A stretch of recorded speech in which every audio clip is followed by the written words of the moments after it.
Hey everyone, I hope you are having a wonderful day so far.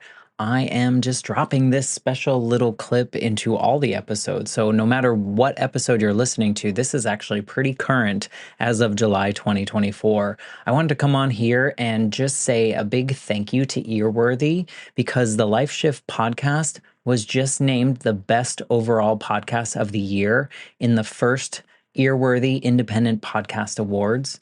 And you've probably seen some articles written about the Life Shift podcast before, written by Earworthy. And now he is launching from his online publication, he is launching these yearly winners of independent podcast awards. And these are specifically for indie podcasters. We are those that wear all the hats. We create the show. Some people write the show. We're producers, sound engineers.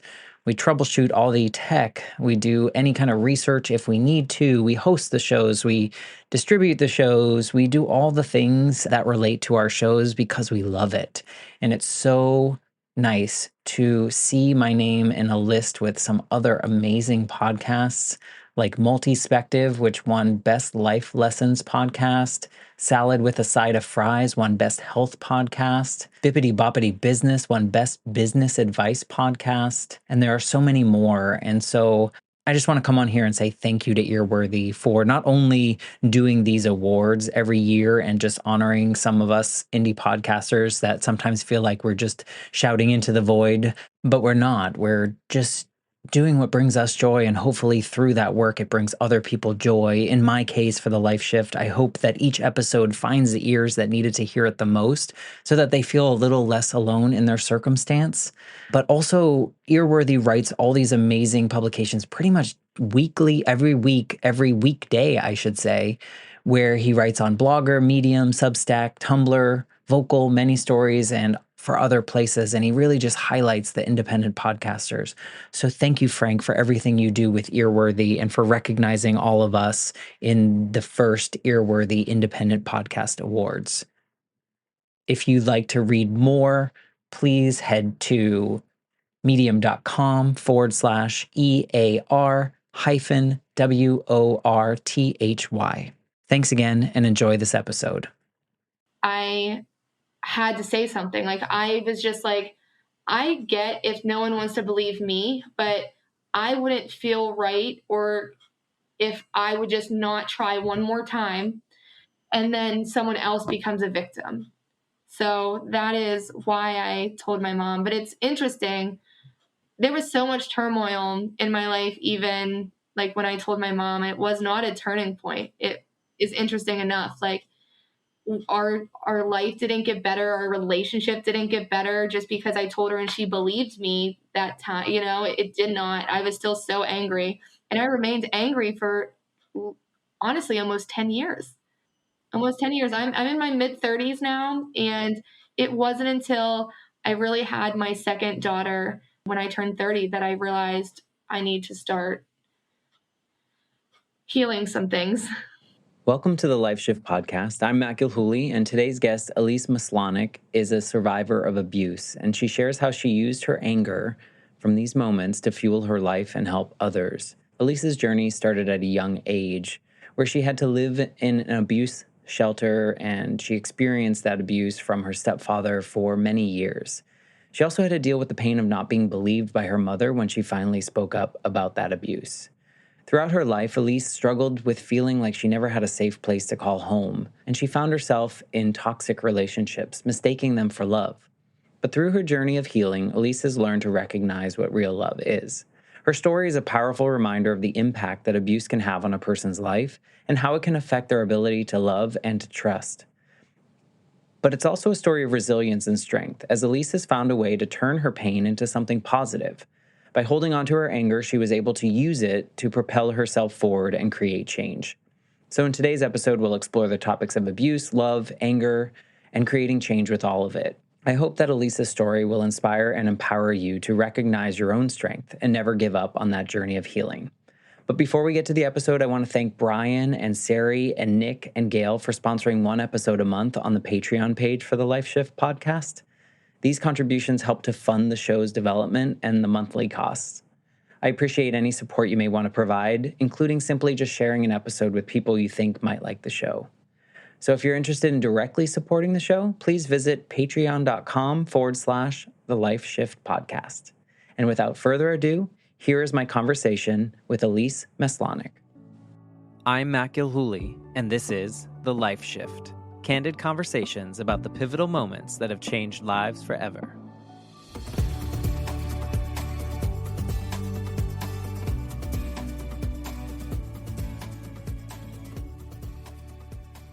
Hello, my friends. Welcome to the Life Shift Podcast. I am here with a brand new connection, Alyse. Hey, Alyse.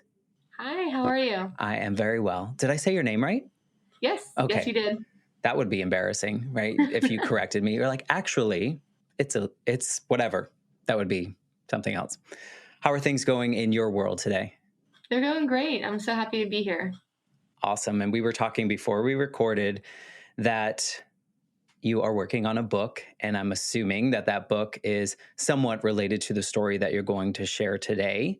And we don't have an anticipated release date yet, but if it's come out before this release, there'll be a link in the show notes for everyone to check out. But I don't want to give anything away yet, but I want to put that up right up at the front because I know how much work it is for people to, one, process their life enough to put it into words that are forever in print, right? But then to go through the whole publishing, editing, all the pieces that come along with that. So, and pitching, I'm sure, is part of it. Yes, absolutely.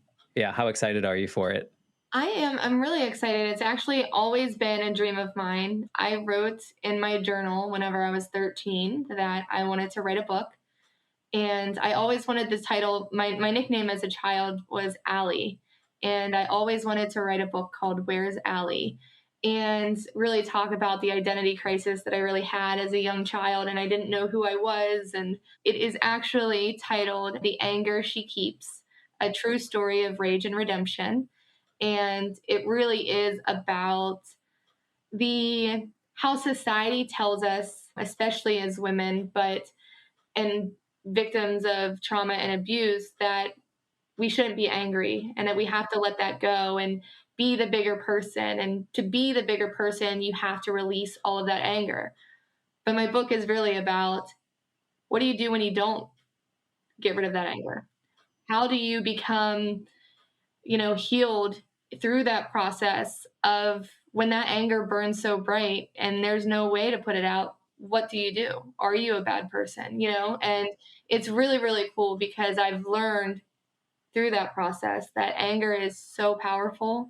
Yeah. I mean, So powerful. You're human. I often talk about this society's pressures of ... whatever that may be, of life. And as you were saying that, I'm thinking, who makes these rules? And I think a lot of it is people putting these pressures on us because they are fearful of anger in your case. Like they're afraid of it. They don't know how to handle it. So therefore you shouldn't do it. Or, or even in like a grief side, like don't be sad, right? Because I'm uncomfortable when you're sad around me. So please don't do that. So I love that you're approaching something that I think people normally kind of shy away from because they're probably afraid of it. But it's a natural human response to a lot of trauma or to anything, really. Yeah, and I think it's a bit of a provocative idea to say we should hold on to our anger, right? Like you don't ever hear that. You never hear that. You don't go into a therapist's office and they're like, all right, how can I help you keep the anger, right? You don't ever get that advice. But what I've learned is I had gone through so much injustice and so much trauma and abuse as a child. Anger burned so deeply in my soul. And there wasn't enough water, there wasn't enough therapy that was going to allow me to just poof, release it, right? Like it was this fire inside of me. And when I learned not to be scared of it, that it wasn't something to be shameful of, and that I can harness that energy to propel myself forward, that's when things really changed in my life. Yeah, I mean, we'll get into your story in just a second. I love that. I think, when someone has a long-term something like experience, I guess we'll call it that, it's part of your identity in some cases. And so by someone else asking you to like cut that off, it's like cutting off a piece of your body. Like it Hmm. is part of you. And I can relate to that in the sense of carrying grief with me for so long when my mom died when I was a kid. And I 20 years of trying to figure out that grief journey for me, it's just part of me. Like I don't, it's not like I dwell on that piece, but it is a component that I will not ignore because it served me in a particular way. And so I love that you're doing that. And we can weave some of that into this conversation today, but maybe, just to kind of paint the picture of what your life was like leading up to where you feel things started to change for you that brought you to this version of Alyse. Sure. So, my biological father, whenever I was a child, he did some really bad things, and we had to go and live in a domestic abuse shelter. And the police came and saved us from our home. And we lived in a domestic abuse shelter for many years. I had a stepfather that abused me for 7 years, and he had multiple victims, unbeknownst to me at the time. And I had lived with that for until I was about 14. And when I eventually was able to tell people, my mother didn't believe me. And she stayed with him until I was 20 years old. And it turns out that he abused someone else very close to me in my home during that time, but she was scared to speak up because I wasn't believed. So thankfully, my mom, when I was in college, I was having a really bad time with flashbacks.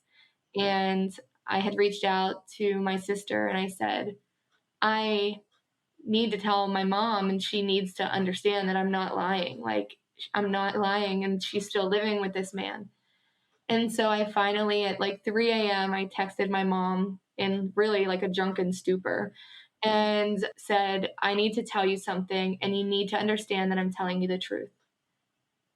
And she divorced him that day, packed up everything that she had, kicked him out, pulled out her retirement, and drove down to college. She already knew what I was going to say. And she already knew that she had made a mistake in not believing me. So when you reach out, you didn't even tell her. You just said, "I need to talk to you," and Yeah, she she knew. She probably knew. had been thinking about it for the last 6 years from the first time you told her, saying, "What did I do?" And I think there's a component of that. First of all, I'm so sorry that you had to go through that, and that was part of your journey that should not happen to anyone, and people should not be getting away with that. And the important thing here is that you're sharing this in hopes that other people can find their way out of that and hold people accountable to that. But I'm thinking of your mother, who was probably in a situation in which there was probably fear in that as well, right? Of when you first told her, Oh, of yes. like it's so hard, like thinking about that, because that's your kid, that's your husband. You might know something about your husband that you are putting down, right? Hmm. Did you feel that did that completely like erase your relationship with her, or was this more like from those 6 years in between? What was that relationship like because of that not believing you? I was so angry with her, I Matt. bet. And it ruined our relationship for uh, probably a decade. It's just been in the last several years, and especially with writing my book, has been such a process that I realized I never knew what she was going through, right? And the things that, so long story short, the Child Protective Services came and interviewed me at the time before I spoke to my mom. And I got so scared because I didn't know Child Protective Services was going to show up. And so then I was scared to tell them everything, you know? And so then when I was talking to my mom, it wasn't matching what CPS, Child Protective Services, was saying I said. So there were inconsistencies. And then the person that I found out it was also happening to was too scared to say it was happening to her.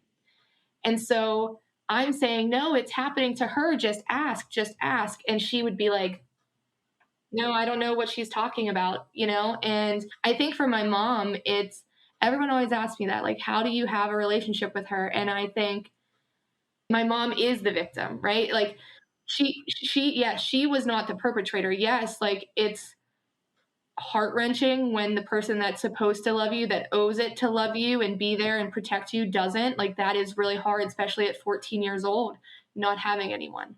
And it still brings tears to my eyes. But at the end of the day, she was a victim in this. And the way that the abuser was able to manipulate, and that is their MO, right? That's what they do. And so I can look back and see why those decisions or why she questioned what had happened. And to be honest, you know, when I was 20, the state picked up a criminal prosecution of that abuser. And me and this other girl were witnesses. So he had multiple victims, but time had really passed since the latest abuse. So we went through an entire trial. And at the end, he walked away a free man, and he walked away. And so I think to myself, if the justice system that is built and designed to protect victims and render justice is not capable of doing so, then how could I hold my mom to the same weight, right? And be upset at her when she had 4 children and was working a job that didn't pay a lot, right? And how was she supposed to just leave? You know? And I think as a mom, I pray every day that I would do things differently. And I know in my heart that I would do things differently, but I have to show her grace in the way that the investigation went through CPS. I think that's the story in my life that I want change to happen, because we do mothers such a disservice by the way in which Child Protective Services interviews and surprises victims at their school while I'm in religion class, you know, and you're just supposed to open up and talk about all of these years of abuse, and you're not ready sometimes, you know? Or ever. I think you were a kid too. Like 14, as much as we want to feel like we're grown-ups at 14, you're a kid, right? And there's a fear base. You said the manipulation of, the perpetrator is strong in the house. There's a power there. There's a money power, of like, what am I going to do as far as your mom goes? So, I completely understand, one, the anger and the anger you had for your mom at that time, right? Because in our 14-year-old brains, the role of mother is to protect us.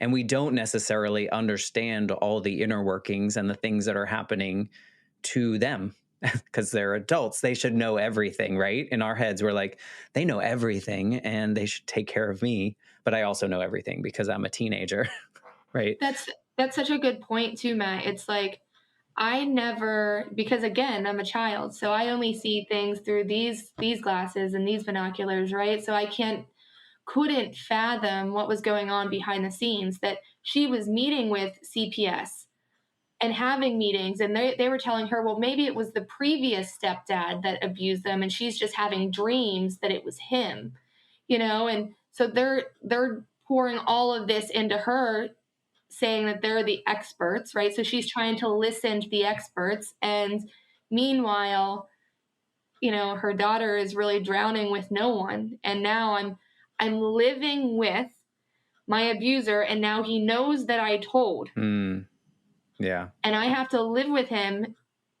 for years and years and years. So you had to stay past that. And it was really, really scary for me. And I felt for so many years just so unsafe in my own home. And so I always say that there's this quote that says, I'm homesick for a place I'm not sure even exists. And I felt my whole life like that I've never had that sense of home because I've never lived it. You never had a safe place to land, a safe place to, like, you often think about, if you have had that, you often think about the moments where you can just be without thoughts running through your mind. It's like like you are wrapped in safe. And I can imagine that 7 years of abuse, then you tell a story. Now you have this additional fear of, well, now they know the abuser's still in the home. There's still this, I don't know, that you turn any corner and the Mm-hmm. person can be there. You say something could happen. Like you could say, like, I hate this dinner, and you don't know what triggers all around. So you It's a got constant state of living in fear and living in that that fight peer. or flight. Yes, like the hyper aware of everything. I feel like that is still to this day, it's something that I struggle with. You could look at me and think that I have nothing on my mind. But no, I'm watching, like, I'm trying to hear the sounds behind me in case someone comes up from behind, or like very simple things. Like, for many years, until a few years ago, I would genuinely lock myself into my bedroom at 28 years old so that I could blow dry my hair because the sound was so loud that I couldn't tell if someone was coming at me. So I would only blow dry my hair if the door was locked. Like, it's wild to think about that. And that was, at 28 years old, it's 14 years since that had happened. It's wild how it ingrains every part of who you are when you don't heal. Before I ask you about the reason you felt that night you had to call your mom, I'm wondering if you, in your reflection now, look back at your own personal development from 14 to adult, right? Because I can imagine that if you're in this heightened state of fear, is there room to grow as a human? Is there room to do well in school? Is there room to mature in the way that, the girl down the street is maturing because she doesn't have that heightened fight or flight kind of thing? Have you reflected on that and thought about that? I have, and I'm so glad that you asked that question because oftentimes I want people that have been through similar things and experiences to understand that it has a true impact on who you are, Yeah. right? And for me, my life really stopped the moment that my mom didn't believe me. And I stayed stuck there for so long, right? And because of that, having the one person that is supposed to, they're obligated to love you. They're your mom, feeling like she didn't and she discarded me for a man. I never really understood or learned through action what love was. So I graduate from high school, go to college, move to North Carolina, meet a man that was nice to me one time, and I feel like I owe my life to this person, even though it quickly became a very awful, toxic relationship. And so I found myself in a very, very scary marriage, but convincing myself that this is what love is. It is this back and forth, crazy, like, I love you 1 minute and then I'm going to hurt you the next, right? That to me was something that I was used to and that I equated to love. So you're right. I never developed a full sense of what love really can be. I mean, I would venture to say that your life kind of stopped growing at 7 or at that younger age and that probably formed, well, this is a quote unquote father figure. Is this what it's supposed, is this Mm-hmm. what love is?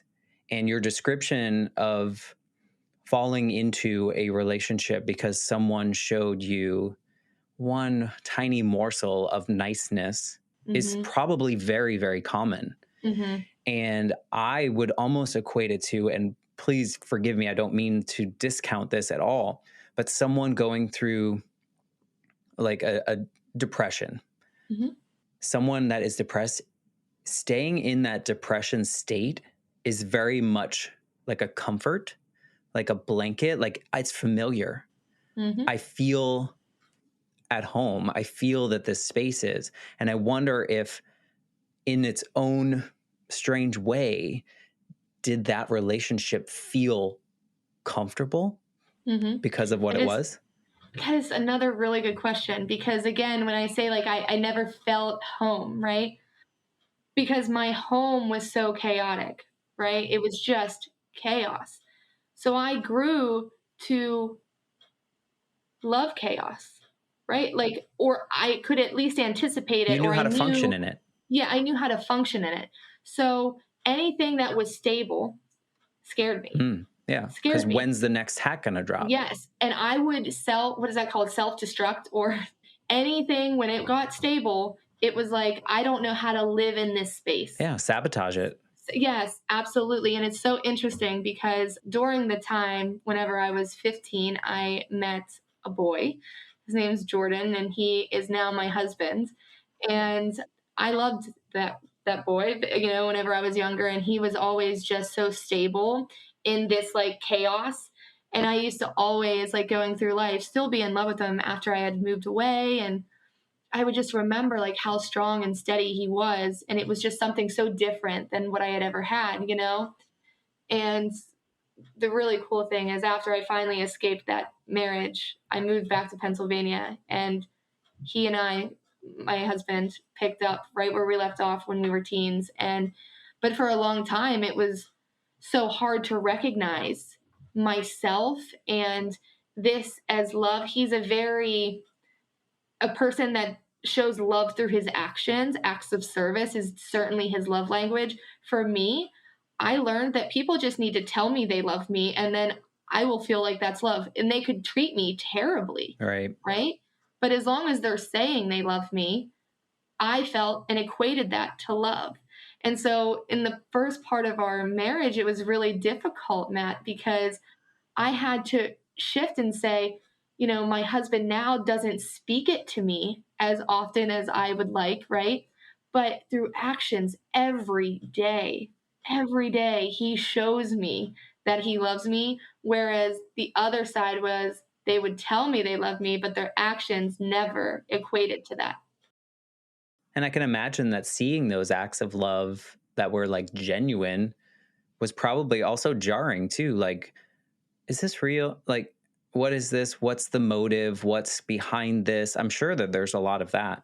And, that totally, I mean, I think that a lot of people, unfortunately, will relate to your story and kind of what you've done. But I'd like to, I don't know specifically what your pivotal moment is, but I'm wondering, was that texting your mom? Do you see that as the kind of like the first shatter of something? Or what made you do that? First of all, what made you that moment at 3 o'clock in the morning, besides maybe the It's beverages? interesting that you asked that question. So my sister had a girlfriend, and that girlfriend had a daughter that was like 3 years old, and they needed a place to stay. And so they were going to ask my mom if they could live at my mom's house. And I knew that that was just putting that little girl into the lion's den. And he doesn't have any of his aged victims living in that home anymore. So if they move a 3-year old into that home, that she's going to fall victim to him. So I was just really sick about it for so long. And I had to say something. Like, I was just like, I get if no one wants to believe me, but I wouldn't feel right or if I would just not try one more time and then someone else becomes a victim. So that is why I told my mom. But it's interesting.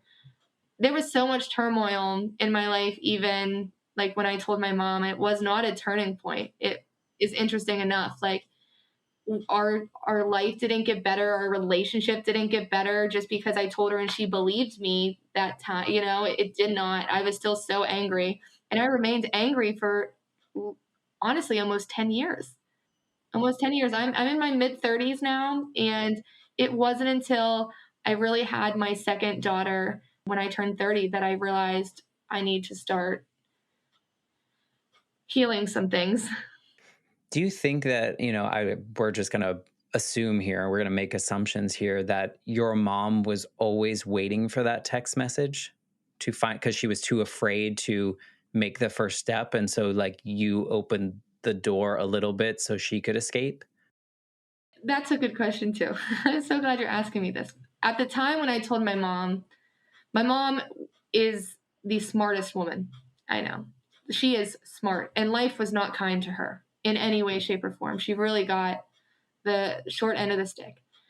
And she always had these dreams of going to college. And right when I was telling her, she was looking to go back to college and to really make something and live up to the potential that she saw in herself and we all saw in her. And I think that was her key to get out. Like when I think of her, I think of in that moment, those keys to college were her way out. And then I ruined it, right? I ruined it. And so then she perceived that I ruined it. I did not ruin it. I know that I did not, but she perceived that I ruined it. But when I told her again, she did go back to college and she had already graduated and got an amazing job, graduated top of her class. And she was in a different financial situation, number one. And number two, I do think that what made the difference, and I don't think it was me, I really think it was the other person that finally, I called the other person. They also called my mom. And I think my mom just needed to hear it from someone else other than me. And that still to this day, Matt, it still bothers me. And I can't lie about it. I love my mother and I know she's a great mom. But every time I think about that, it still really hurts me because it wasn't just because I said it again. Yeah, it's hard to look back, right? Because we know that, or we can assume that these people made decisions based on what they knew at the time and the circumstances that they were in and the abilities that they had at the time, but we can still hold Mm-hmm. how we felt about that, and that's completely valid. So I get that. That decision, like you said, paused your life, paused your growth, paused any, ability maybe to trust others for a long, long time. Like, why would I tell you if the only person that I think in my life is going to believe me doesn't? Mm-hmm.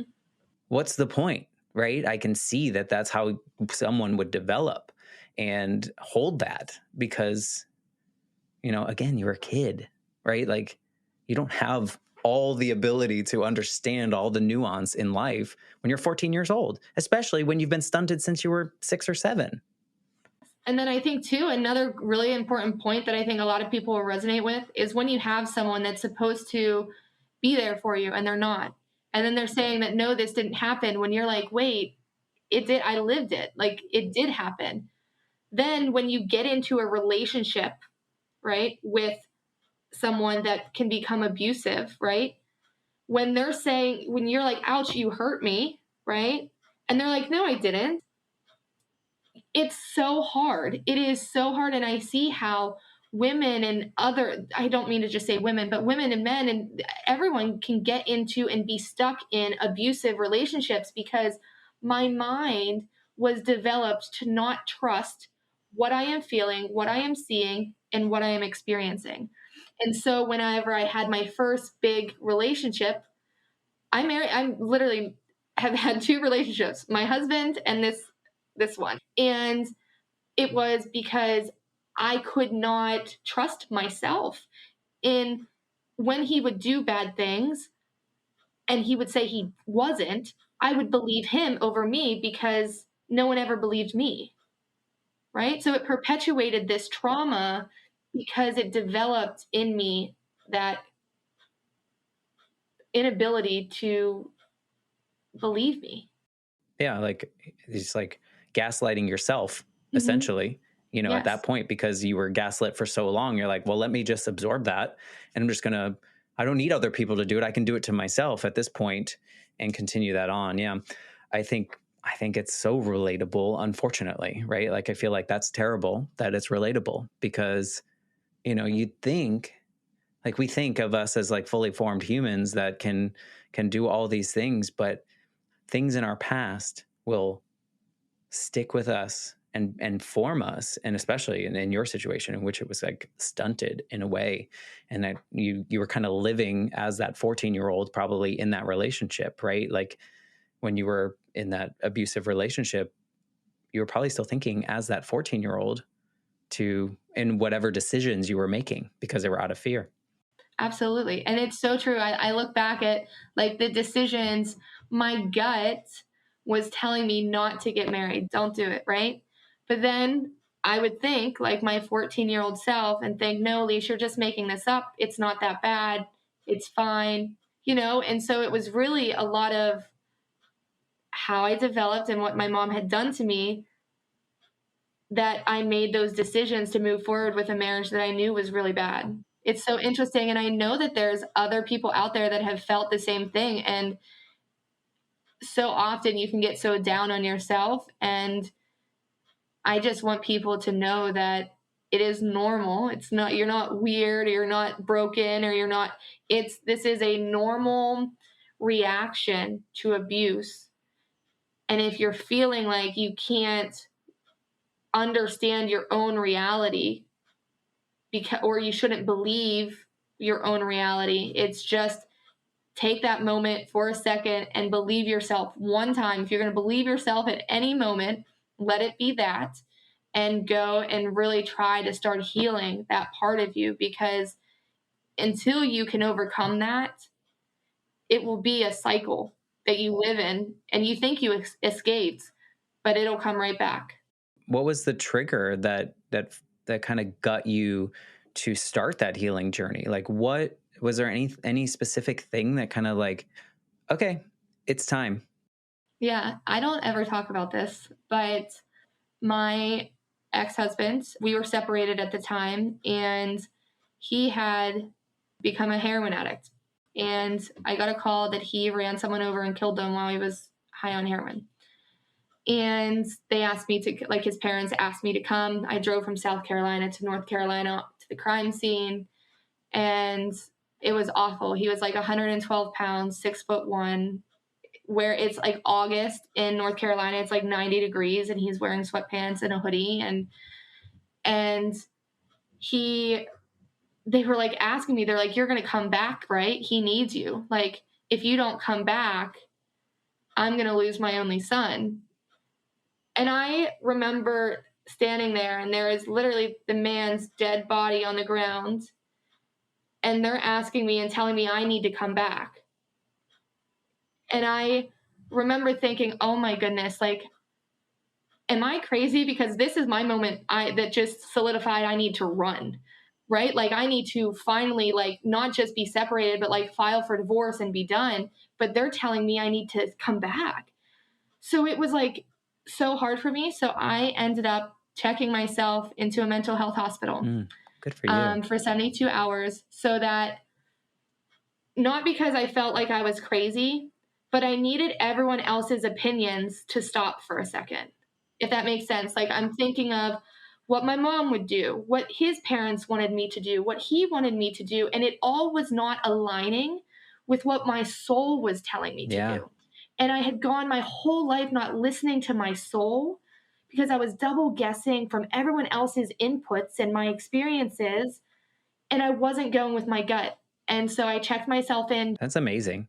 Yeah, it was a scary experience though, being in a place like that. But when I got in there, I realized I am not crazy.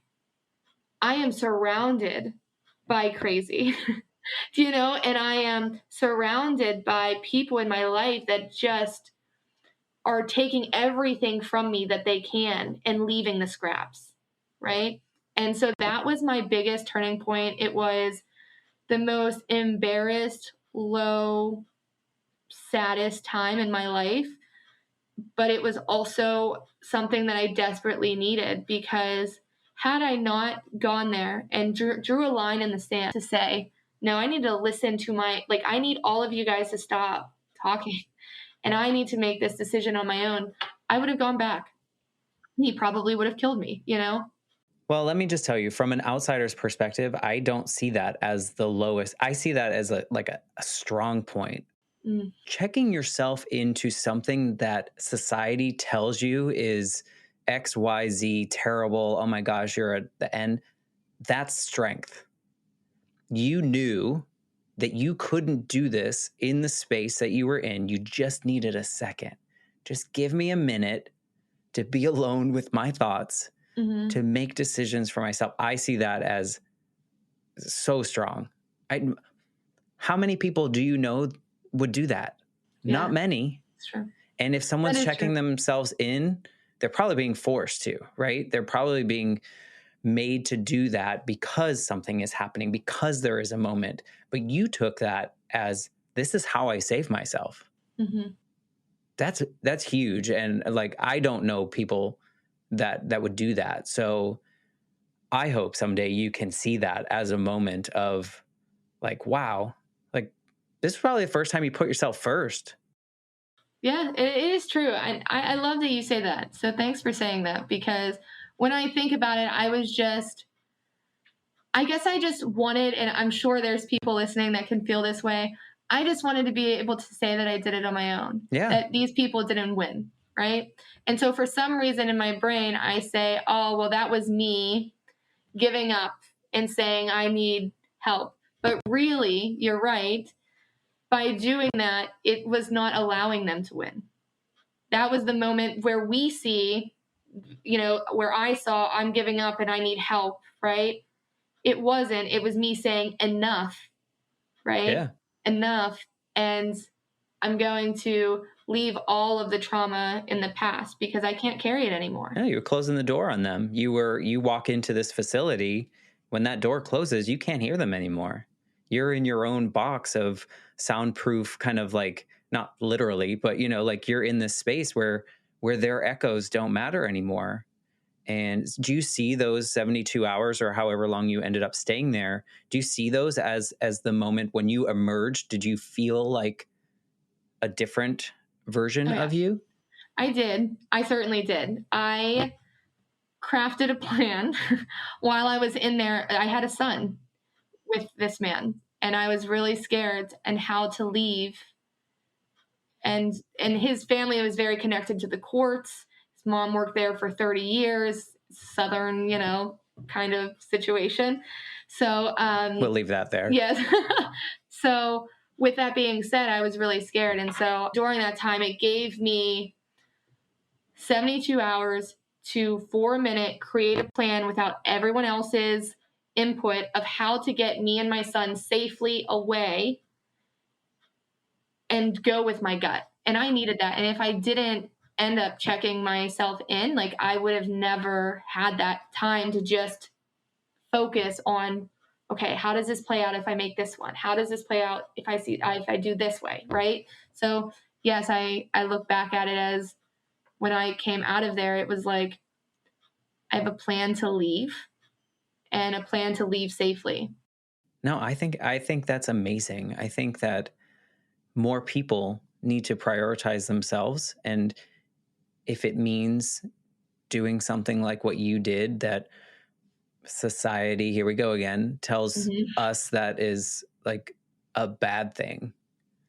If that's what you need, that's what you need, right? And it allows you, like you said, to form a plan without probably what you would have done before is like, hey, what do you think about this idea to so-and-so? And then they would have talked you out of that because, oh, what if this happens? What if that happens?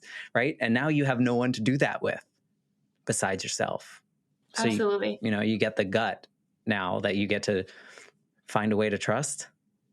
Absolutely. And I think you're right. I think that the stigma around checking, like, I still carry that. I can tell you, right, Matt, that Yeah, you just said it. A defining moment in my life. But I do not talk about it because, for fear of that being used against me. And I think a lot of it too was in my life being told that I was crazy and that I was making these things up. And so then checking myself in, are Mm, they then going to be like, well, see, she told is you. crazy? Do you see what I'm saying? So it was, I don't talk about that in my life because I think, one, I'm still surrounded by a lot of people that were with me whenever I was 14 and through that. And so I don't want them to have a thing to say, hey, see, But but that's them. I need to let it go. It's something that I still struggle with clearly because it was so helpful in my life and it shouldn't be something that isn't talked about because if it wasn't, he no joke, I may not be here if I didn't have a plan to leave. Well, and that was like your first taste of trusting yourself and trusting that, oh, maybe I do know what's best for me. Maybe I don't need other people to rule my life and make those decisions for me. What were some of the first like big changes that happened when you were able to leave this person and kind of start creating the life for yourself? So I moved back from North Carolina to Pennsylvania, so back to my hometown, well, the home state, and I got a job selling real estate for a home builder. I had always had really good jobs, right? I've always had good jobs. I think that's a proof thing, by the way. I think I can relate to that as well of like you always got to be good because you don't want other people to know that like you could be broken on the inside. Yes, it was so true. It's so funny that you say that too, because honestly, Matt, for so long, I was just in this like race to get every promotion Yeah, possible because I wanted to like I'll show show that I you. wasn't nothing. Yes. And so I was really like on this conquest, I would say. Well, you also want probably like that inner 14-year-old wants that outside validation. You want the external validation that you are worthy. You are something more than what other people told you you weren't. 100%. And so I moved back. It's so interesting. I moved back and I was at a restaurant out like almost 3 hours from where I used to live when I dated my current husband, Jordan. And at the restaurant, I hear Alyse and I turn around and it's our like best friends from when we were teenagers, Wade and Jenny. And I turn around and I was like, what are you doing here? And they said, what are you doing here? And I said, I moved back and told them my story. And they said, does Jordan know that you're back? And by the way, the day that I was like supposed to get married to my first husband, I did not show up because I was still in love with Jordan. Okay. I eventually just got married at a courthouse. Everyone told me that I was stupid and I just needed to move on and, get married. So they said, does Jordan know that you're back? And I said, no. So I was like talking around it and then they told him. And from then on, we just like picked up where we left off. And it's just been a really cool life. I have 3 kids with my, high school love, and it's been awesome. It's been, again, it's hard to go from living like this to living like this, but I would take this all day long, even though sometimes it makes me a bit crazy and I like to spice things up. It is so nice to have like a place now where when I'm here, I am home, Yeah. Like right? you kind of feel that now. Feel that, yeah.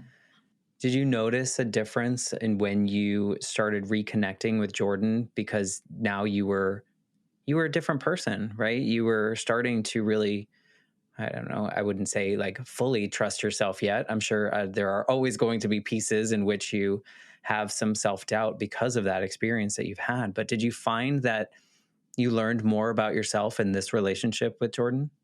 Oh, yeah. Oh, yes.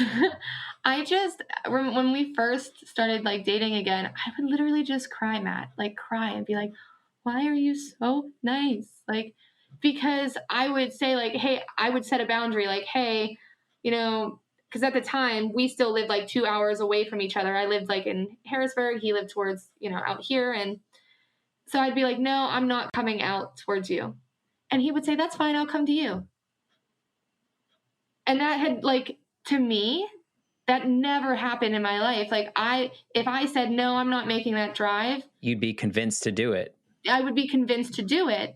And no one would ever make that drive out to me. Like, and he would do that religiously. Like, even on work night, he's an engineer. And so, like, he would start work at 6:30 in the morning at his office. And so he would drive out and leave at 4 a.m. to get to it. And that's not convenient for him, but it was the first time that I was really seeing, like, in a romantic relationship, that people will be inconvenienced because they love you and it's better for you. Like, and I've always been the one that had to be inconvenienced. I've never had anyone do that for me. That was hard, but it was also really beautiful to, like, get that concept. I bet it was scary. Like, what's happening?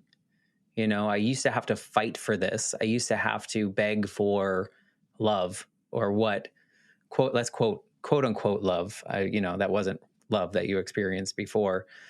Yeah, I can imagine what that does to you, because it's almost like the pause button that you said kind of paused at 14 was like you finally pressed it again and playing. So now you have this gap that you kind of have to build back up and figure out life. Like, what is this? Who am I? How do I Yeah, function in this world of actual love in which sure. people care for me? And then and I don't know, I go into these conversations with very little information because I want to have conversation. I don't think I would ask you some of these questions if I knew part of your story, but I know that you've done some stuff in a professional sense that, beyond the book, but that stems from your experiences. Maybe you can share a little bit about that, because I think that's important part of your journey as well, is that one, you're recovering personally, but now you're trying to help other people with it. Yeah, it's been really cool. 2 years ago, I decided I was going to quit my job, but it was that whole thing that I was just trying to climb the ladder because I wanted some sort of outside validation. And so I quit my job and I started a business so that I could raise financial aid and scholarships for underprivileged kids that were like me. And in our first year, we raised $8.5 million that impacts nearly 10,000 students in our state. And it's just so cool because I am the only woman business owner that has the lived experience of receiving a scholarship like that and now having a company that raises those scholarships. So I've really used my life and my story to raise these funds to help other students. So it is really cool, and it's allowed me to.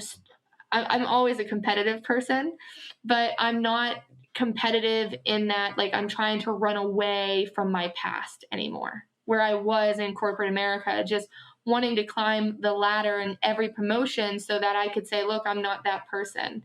It's very different, and it's been very healing in the last 2 years since then.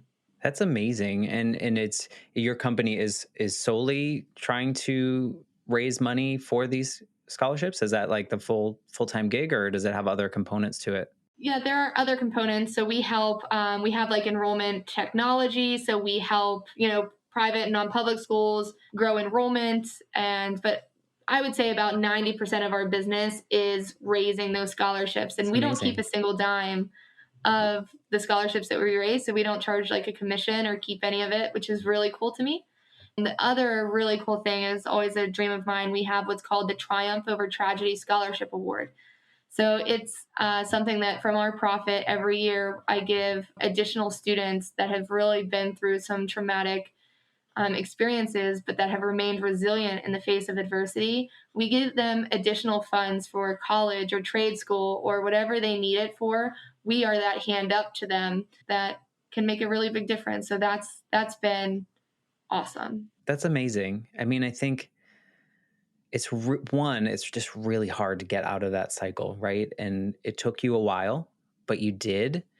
And now I can imagine that your story is what is fueling, like, your terrible, horrible story that you would never wish on any person, even if you hated them, you Mm-hmm. wouldn't wish this on them. Your story is what is helping to raise funds to help other people escape similar stories. And that's why the book is called The Anger She Keeps, because it really It's your is about fire. this anger that I have inside of me that I've turned into a way to fuel Yeah. progress for Yeah. others. Yeah. And we have to honor all of these pieces of our lives and how they've shaped us into the people that we are. We don't have to like what happened to us. In many cases, most of us don't, but what can we do with it? And just this story, this arc, it shows the power that stories have. The stories we tell ourselves for so long, right? That power that you gaslighting yourself essentially after everyone else was doing it, and then you took it upon yourself. That power kept you in that space for so long.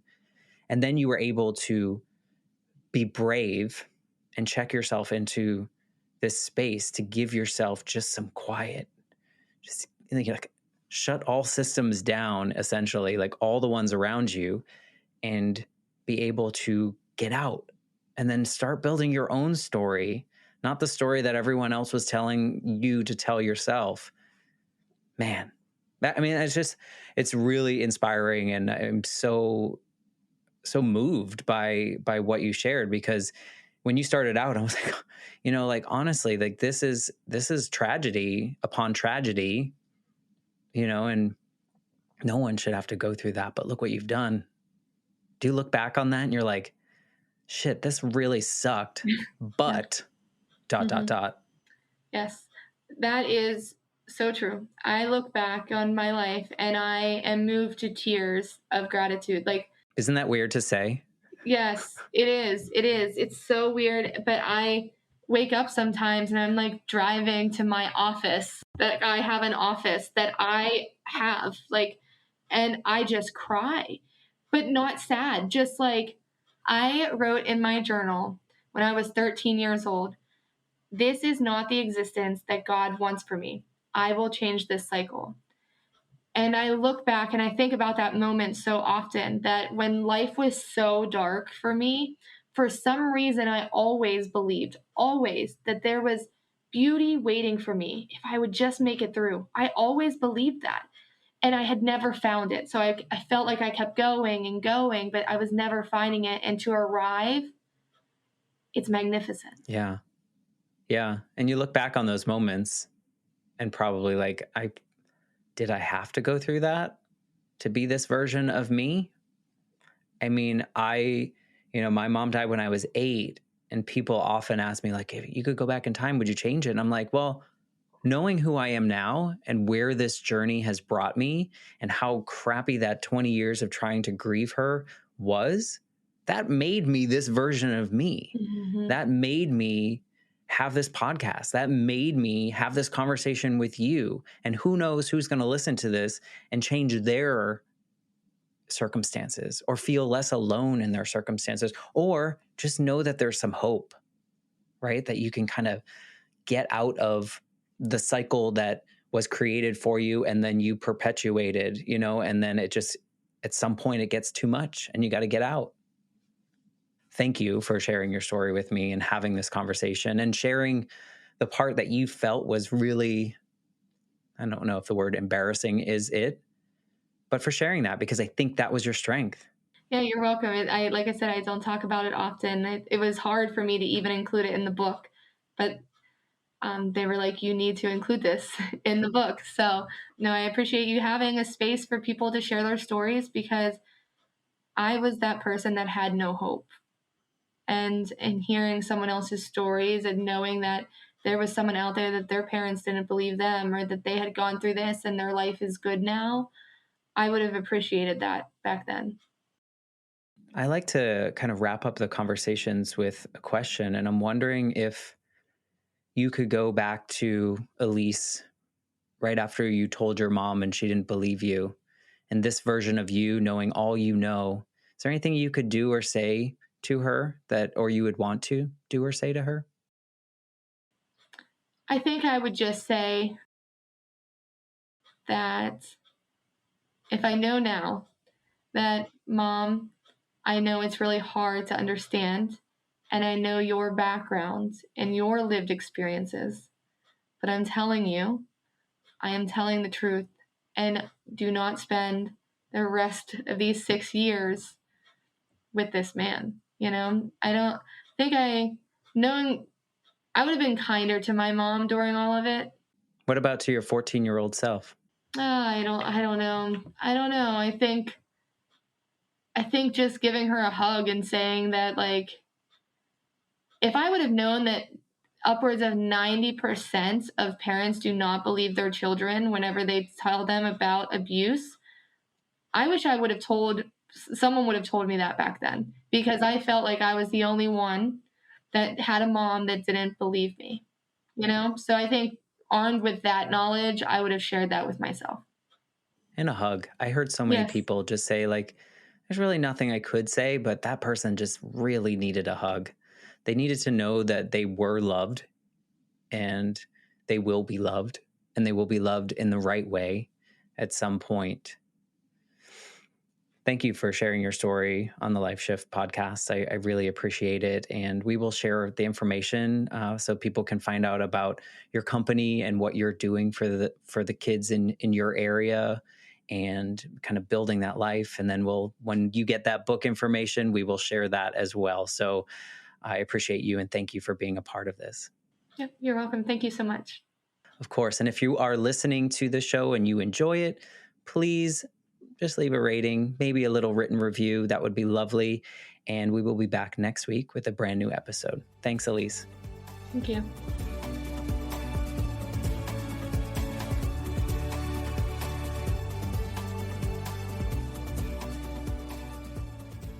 For more information, please visit www.thelifeshiftpodcast.com.